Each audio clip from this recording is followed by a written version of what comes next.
সার্বিয়ার উত্তরাঞ্চলের নোভি সাদ শহরে হাজারো মানুষ অংশ নিয়েছে সরকার বিরোধী বিক্ষোভে। ২০২৪ সালে রেল স্টেশনের ছাদ ধসে ১৬ জনের মৃত্যুর ঘটনায় ক্ষোভ থেকে শুরু হওয়া আন্দোলন এখন রূপ নিয়েছে বড় রাজনৈতিক প্রতিবাদে। শিক্ষার্থীদের নেতৃত্বে বিক্ষোভকারীরা আগামী সাধারণ নির্বাচনের দাবি জানাচ্ছে। ১৩ বছর ধরে ক্ষমতায় থাকা প্রেসিডেন্ট আলেকজান্ডার ভুচিচ ও তার সার্বিয়ান প্রোগ্রেসিভ পার্টির বিরুদ্ধে দুর্নীতি, প্রশাসনিক ব্যর্থতা ও অব্যবস্থাপনার অভিযোগ তুলেছে আন্দোলনকারীরা। দেশের জনগণ সব দিক দিয়ে অতিষ্ঠ হয়ে গেছে। আমাদের শক্তভাবে অন্যায়ের বিরুদ্ধে দাঁড়াতে হবে, নিজেদের ইচ্ছার কথা প্রকাশ করতে হবে, এছাড়া আর কোনো পথ নেই। আমি আশা করি শিক্ষার্থীরা জয়ী হবে।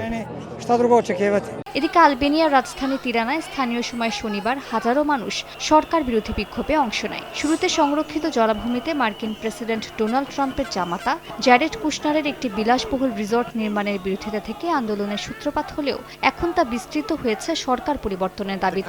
প্রতি সপ্তাহে সর্বোচ্চবার বিকাশ পেমেন্টে 50 জন হবেন পেমেন্ট চ্যাম্পিয়ন। জিতে নিন টিভি সহ আকর্ষণীয় সব প্রাইজ। বিক্ষোভকারীদের অভিযোগ, বর্তমান সরকার জনগণের স্বার্থের বিষয়টি বিবেচনাই করছে না। তারা জানান আলবেনিয়ার ভবিষ্যৎ রক্ষায় পরিবর্তন প্রয়োজন।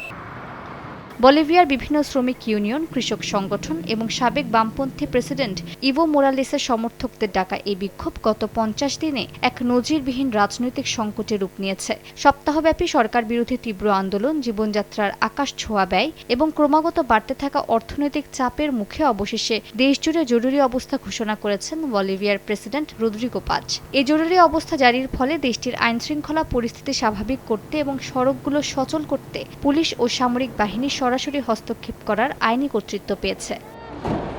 মালিহা সুহরওয়ার্দী, সময় সংবাদ।